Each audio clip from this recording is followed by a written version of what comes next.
All right, yeah. Everybody listening here on the Wrestling Mayhem Show, we have a very special guest.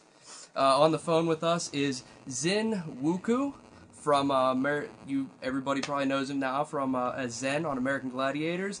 Xin, thanks for joining us. How you doing today? What up, what up?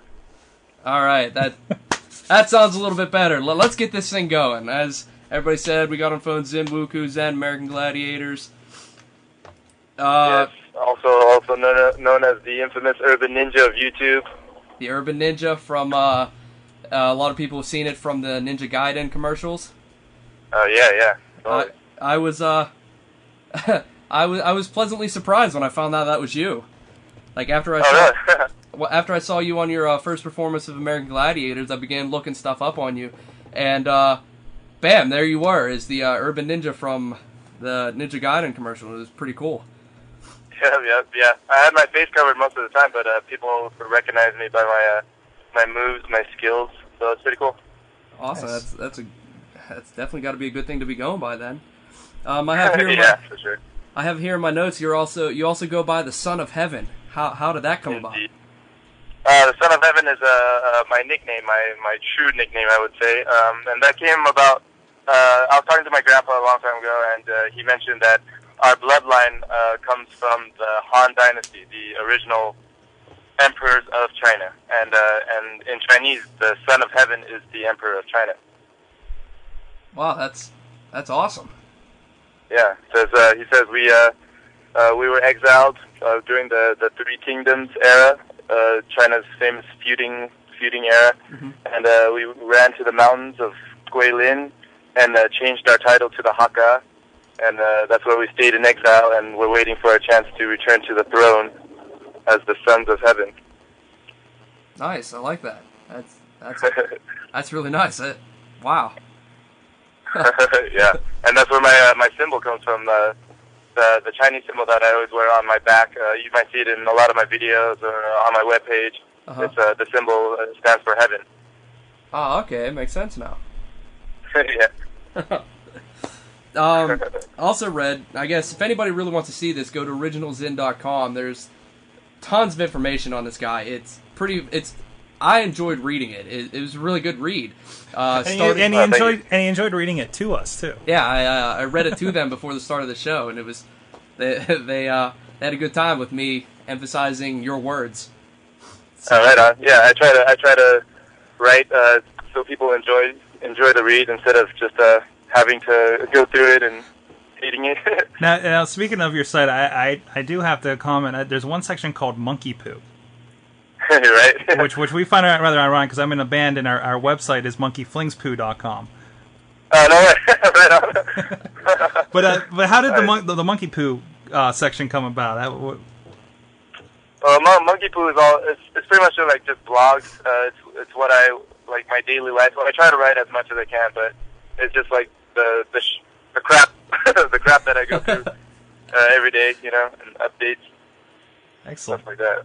That's pretty cool. I assume that you derive the monkey poo from your EMC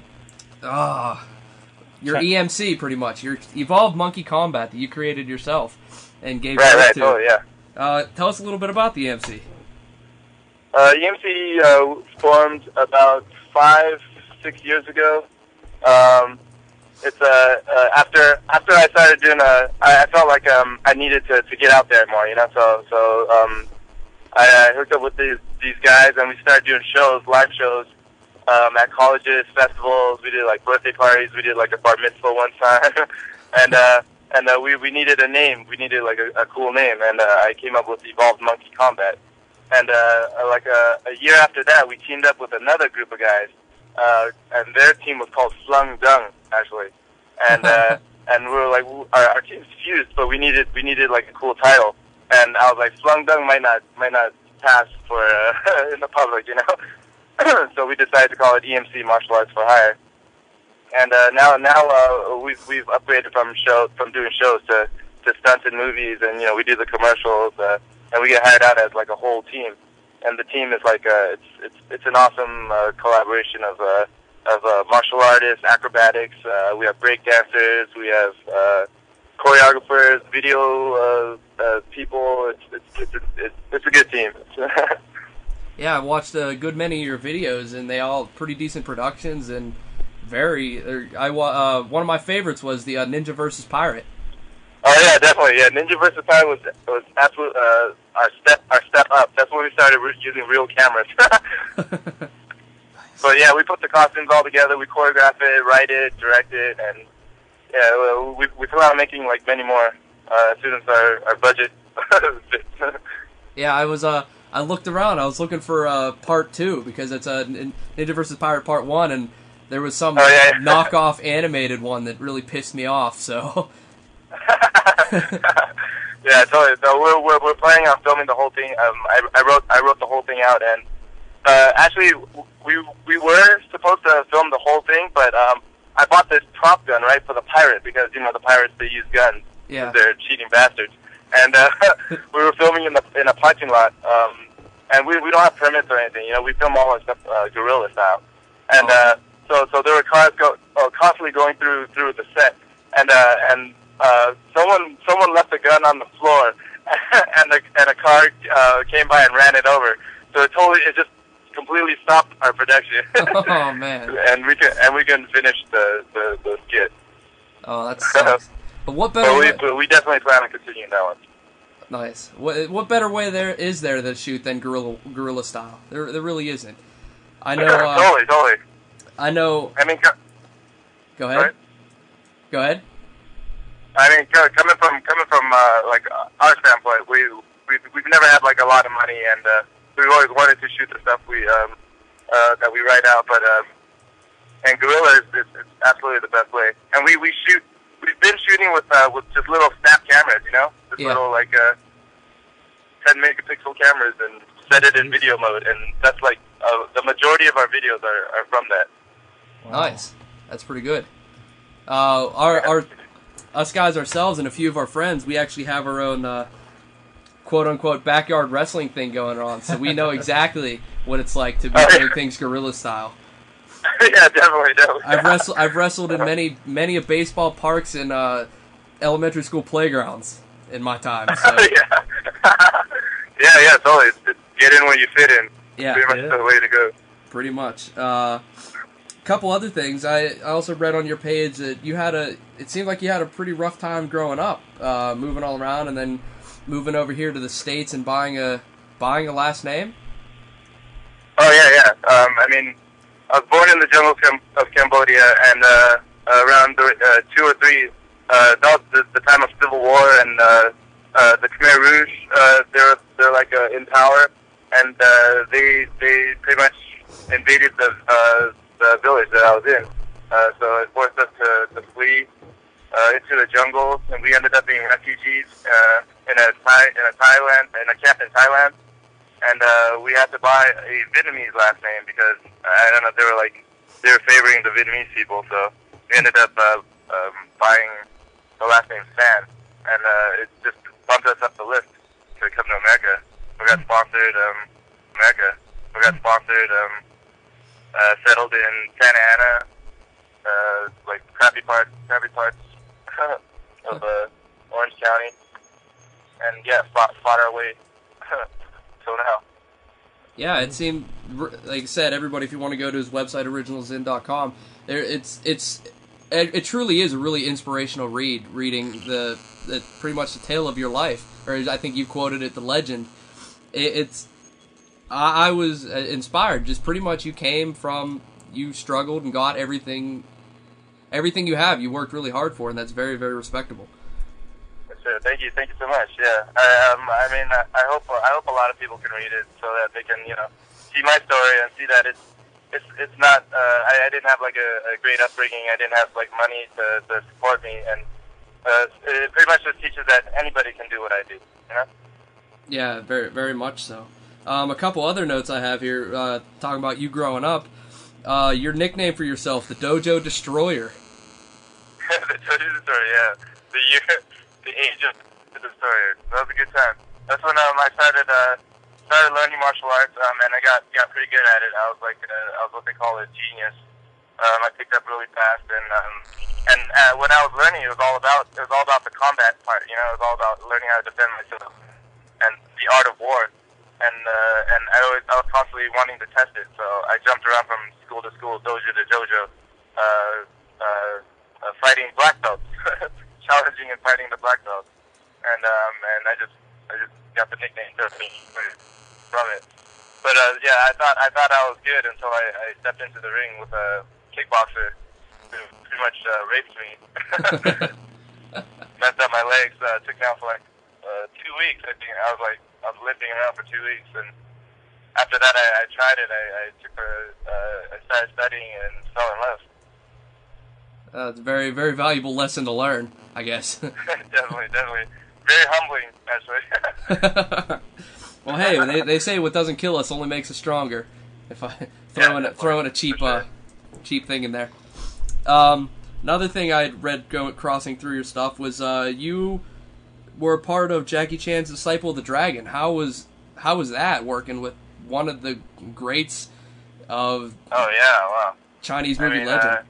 It's a dream come true, you know, because a lot of people don't know my backstory, which was around 10 years ago. I was at home. I was ditching school a lot, and I just happened to be sleeping.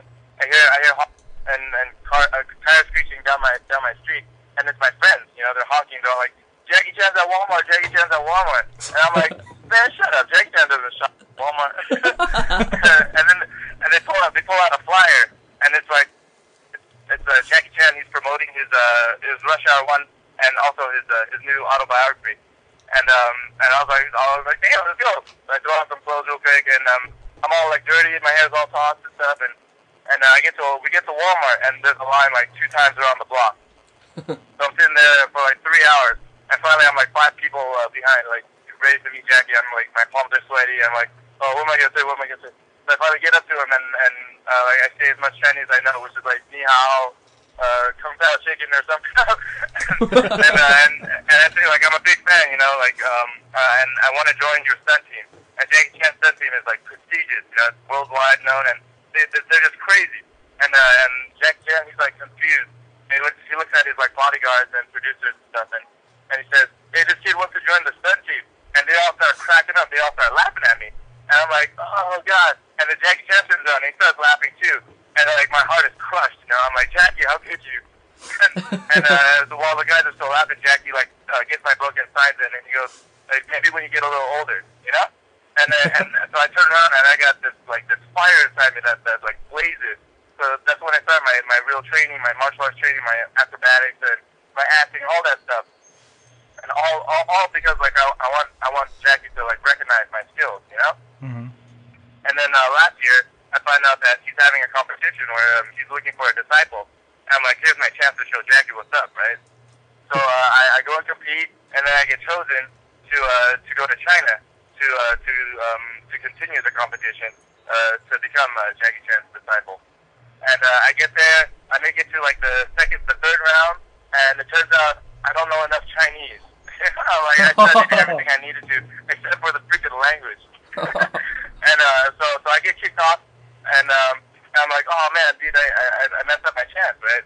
But that night, I get a phone call from the producers, and they say Jackie Chan is in town for one night only, and he wants to see me. He wants to meet with me. I'm like, what? And I'm trying to act cool. I'm like, yeah, I'm pretty busy tonight. See if you can reschedule it. And the guy starts tripping. He's all like, what do you mean? You want to reschedule? This is Jackie. I'm like, just kidding, man. I'm just kidding. And he's like, he tells me to meet him in his Beijing office. So I get there, and I'm sitting in his office, and I hear this voice. I'm like, gee, that sounds like Jackie. And all of a sudden, he walks into the door, and I stand up to greet Jackie. But before I can say anything, Jackie points at me, and he goes, hey, this kid right here, he's good. And he's telling like his producers and stuff, you know. And I'm like in this haze. I'm like, oh man, that's the best compliment I could ever get, you know. And it just comes full circle. He starts talking about something I don't really understand what he's saying, so I asked him to repeat it. And he started talking about how like he asked me if I want to stay in China to become a star, or if I want to go to America and do my thing there, you know. If that's where my heart is. And I'm like, what do I say, you know? So I asked Jackie, what do you want me to do? You know, you're Jackie Chan. You give me the advice. And he says, go back to America and because you have a good chance over there, you know. If you want to learn Chinese and come here and be a stud, then I can help you. But go back there, and if we have a project, I'll call you to work on it there. I'm like, yeah, that's cool. So I get his blessings, and then Jackie goes, all right, let's take some pictures. And we go outside and take some pictures, and he gives me all this like Jackie Chan flag, and he has me a jacket, like a Jackie Chan stunt team jacket, right? And it's like awesome. Except it's pink. I'm like, cool. And then Jackie looks at me and he's like, sorry, this is the last one. I'm like, that's cool, man, that's cool. And I get him to sign it, and then he sends me off on my way, and I come back to America, and yeah, and then it starts over. It's a whole new journey. Wow, wow. Wow, it seriously sounds like a dream come true. That'd be like one of us getting to pretty much like getting a pat on the back from like Stone Cold Steve Austin or something like that. Yeah. Totally, yeah. Or being told by Vince McMahon that he wants us to main event Raw or something. Yeah, it's cool. And you know, it's like I mean, we have these skills that people just don't know about, and we just need that one chance to show it. You know. Exactly. And some of us get it, and I'm really grateful for it. That's pretty awesome. Another thing I picked up off your website. That's pretty much where I did all my research from you was your website. And that was really all I needed because it was totally. It was just tons of quality things there. And another thing that really stuck out to me was your favorite quote on your bio. And that quote is to fear death is to limit life. And yeah, I definitely. could not agree more with that. Totally, yeah. I actually just got that tattooed on my back, on my spine, last weekend. In Chinese? In Chinese. To fear death is to limit life. That's awesome. Yeah, live by the code. Huh. You know, you can't be afraid to take chances and take risks. And it's not about, like trying to test like death, you know, not trying to go out there and like spit in its face. It's just don't let things prohibit you from trying new things, you know. Like riding a motorcycle. I've wanted to ride a motorcycle for like the longest time, and I always put it off. And just like a couple months ago, I finally got my first bike, and I love it. It's so awesome, the freedom you get. You know, it's like wind blowing in your face, and you can't think about falling and eating it and dying and stuff. You know, because you stop yourself from enjoying that experience. And now I wish I did it a long time ago. Yeah, so many ways I could totally agree with you and everything about that. We got a comment from one of our co-hosts in the chat room. He wants us to ask you about your appearance in the new Weezer video. Oh, my appearance in the Weezer music video? Yeah. Right on. Yeah. The thing was, like, working on American Gladiators, I was on that for like 2 months, and I didn't get a single injury, right? But at the same time, I wasn't able to train my body like how I do, you know. Uh-huh. It was training for this American Gladiators, for these games specifically, and so I wasn't doing my martial arts, my flipping, my acrobatics.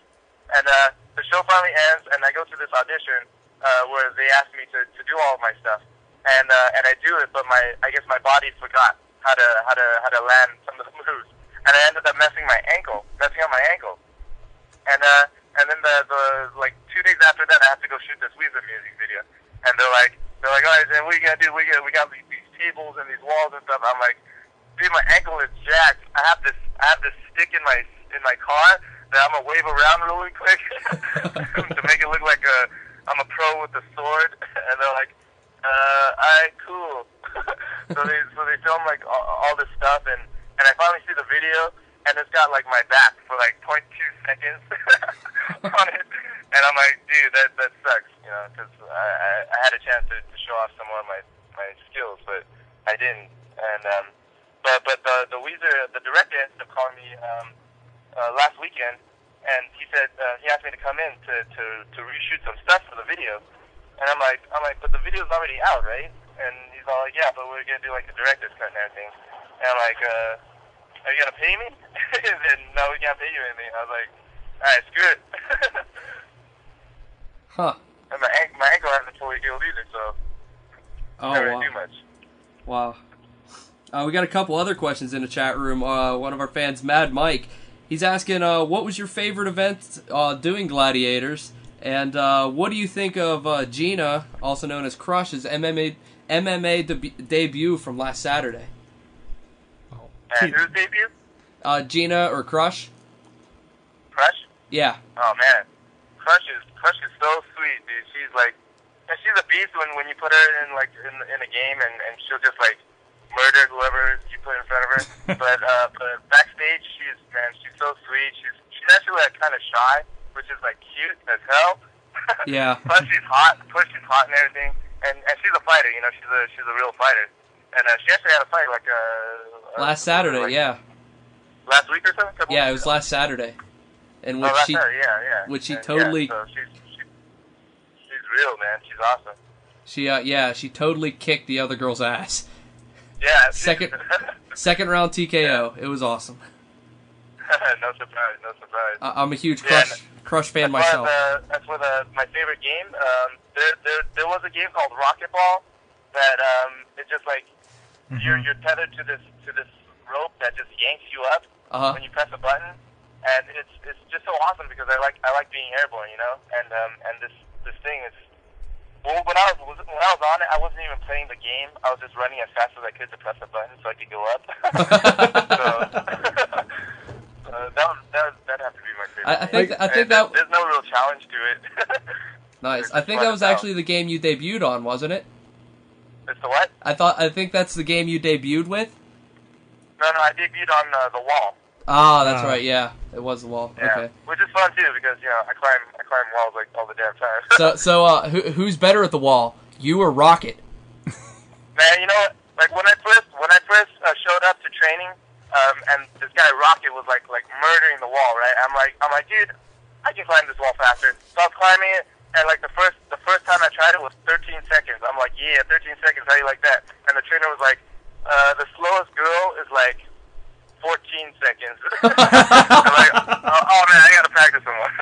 so I started getting the hang of it, and I started splitting my time like in half, and then the fastest time I got was like 5.8 seconds up the wall, right? Jeez. Yeah. And I find out that Rocket got his got like 5 flat or 4 something, you know? I'm like, damn, dude, what's up with this guy?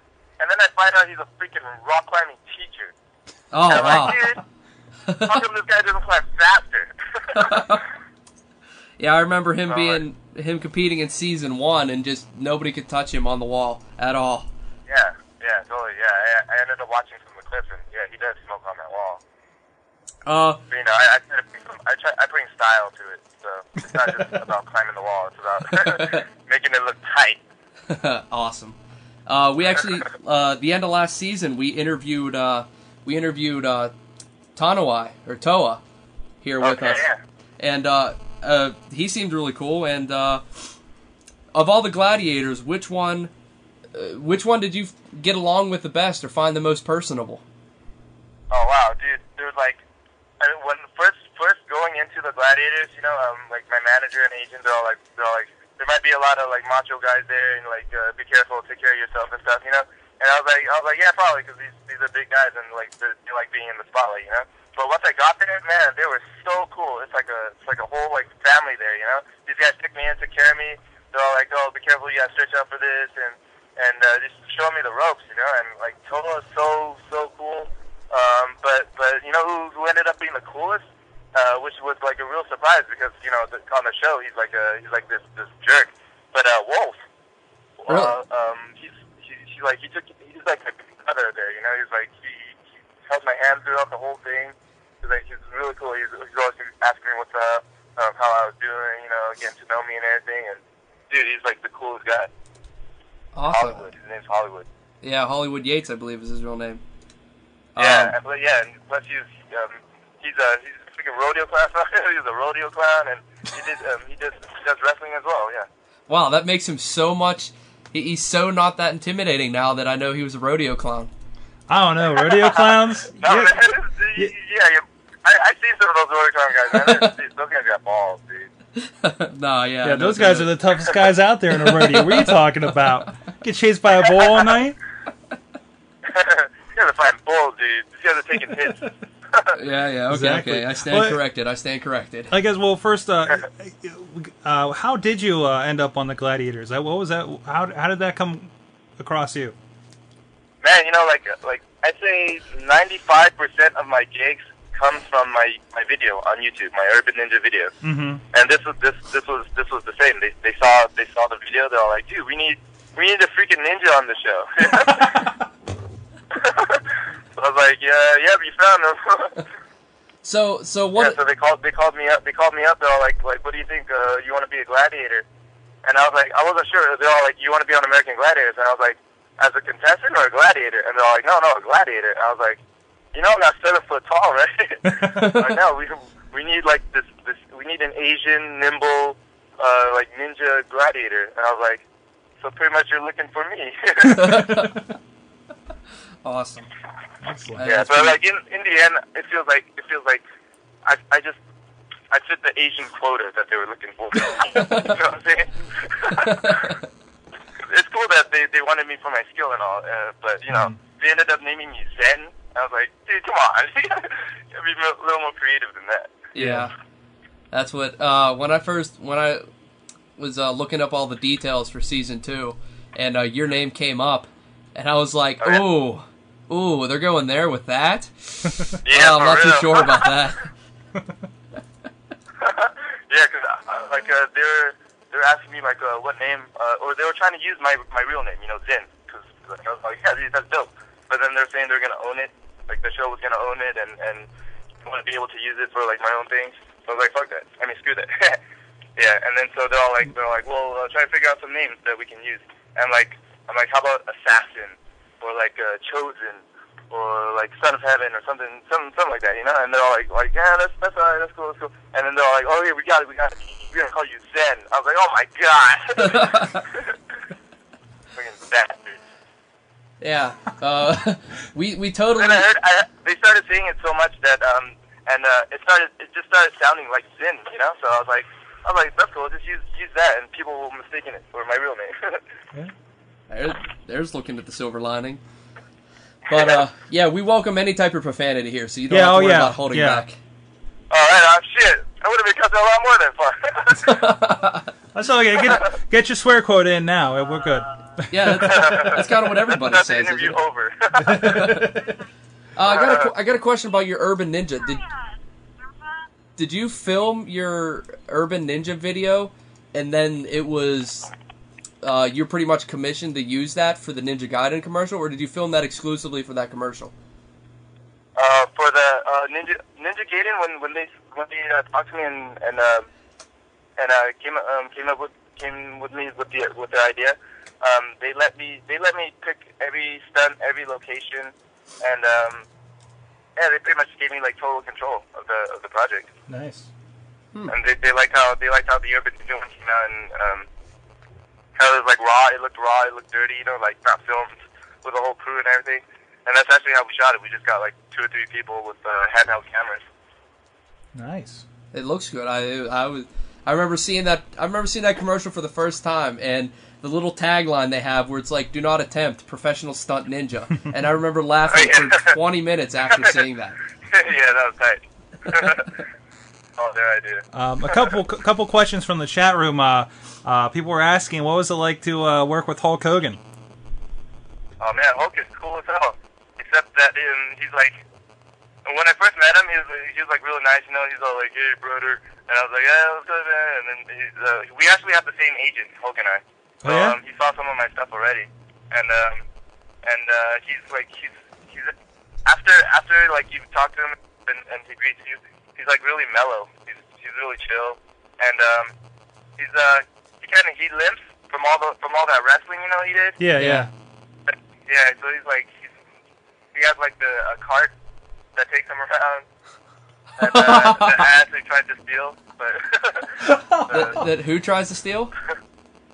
I tried to take his cart, but they have these wranglers that watch us all the time, and they're like, "Dan, you probably shouldn't do that."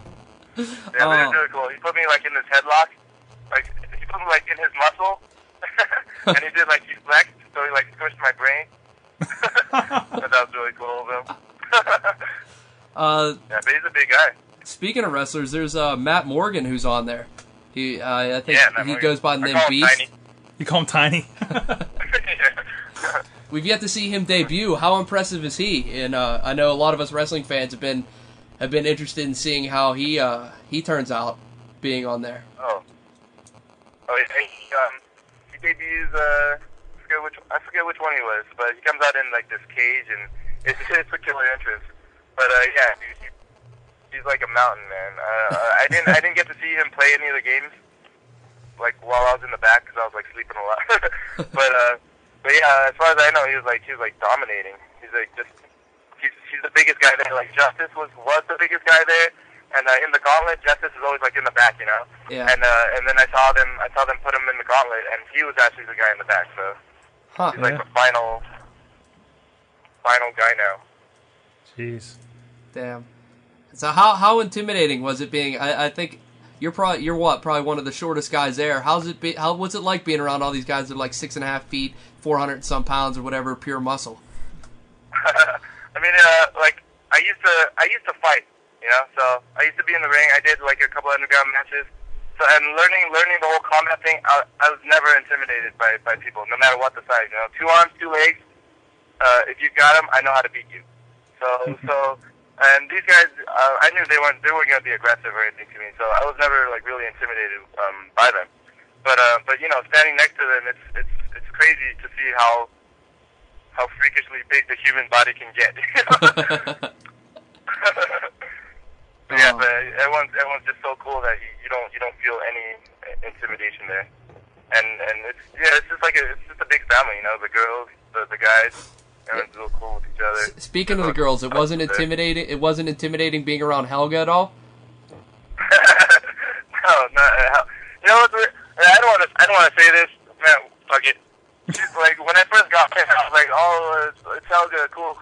And then we'd be training and stuff, and I'll be doing my thing, and I'll have my back, you know, and people will be talking and laughing and stuff, and then I'll hear like a voice. I'm like. I hear, I didn't know who the other guy was, and I turn around and it's Helga. And it's like, it's happened so many times, like, I'm sitting there watching TV, and then there's a couple of guys laughing in the back, and then I turn around, and one of them is Helga. It's happened so many times. That's hysterical, because I've said that. Yeah, but she's really sweet, too. She's real cool. We said that a few times on, oh shit! I forget what that event's called with the bridge and the giant swinging balls. Pendulum. I don't know. I don't even know the name of the game. Anyway, that event, we all know what we're talking about here. They'd cut the camera to her and she'd say something, and my roommate would always be, "Holy hell, is she manly?" Dude, I think she gets that a lot, man. It's sad, but. It's just she's German, right? Yeah. I think German chicks just have deep voices. That's true. That's very true. Well, I mean, there's a lot of fine German girls. Oh yeah, I can agree to that as well. But all right, here. The whole race sucks. But we're creeping up here on our time limit, I guess. We have some type of time limit. I'm getting pointed at to wrap it up. So, yeah, right on. But we want to thank you for coming on. It was such an honor. My pleasure, totally. It was real fun. But I guess, is there anything, we normally let all of our guests do this, is there anything you want to plug, any upcoming events you have? We plugged your website to hell and back with theoriginalzin.com. Is there anything else you got for us? Yeah, well, you know, anything that comes up, it's usually on the website. And we're always trying to put videos out there. We're always like hustling, trying to do new stuff. We might have an EMT channel pretty soon, which will be like an online direct TV type thing where you can watch our stuff. But that's still in the works. But yeah, we're always training, always doing our best, trying to get out there. Gonna be the next martial arts action star. It's not a question of if, you know, question of when. And hope everyone stays tuned. And thanks for listening and supporting. Sounds good. Hopefully, we'll see you. You'll be the third man that completes the trifecta. Then in the next movie starring Jet Li and Jackie Chan, and we'll see Xin Wuku up there with them, and everybody will be pretty impressed. Oh hell yeah! Dude. Real quick before we let you go, can we get a liner for the Wrestling Mayhem show from you? A liner? I'm sorry. Like, this is Zen, and you're listening to Wrestling Mayhem Show? Oh, yeah. For sure. What up? This is Zen, the almighty, the almost legendary, here listening to the Wrestling Mayhem Show. Thanks, everybody. Thanks for watching. Stay tuned. All right, thanks a lot, man. Thanks. That was pretty great. Like, again, thanks so much for coming on the show. I know you said it's an honor for you. It's an honor for us. It's a good time. It helps everybody. It's awesome. Yeah, totally. Keep in touch. Let me know anytime you guys need some help. Let me know. I'll be happy to. We'll definitely do that. I got your number. I got your email. We'll be good to go. We'll be in touch. Good. Thanks, guys. All right, you take it easy. You have a great night, man. All right, thanks a lot, man. You too. Take care. Take care. Well, there you go, Zen. What the hell? I don't know. I've been wanting to do that the whole time. Zen from the American Gladiators. Xin Wuku. XINWUKU. Hogan has a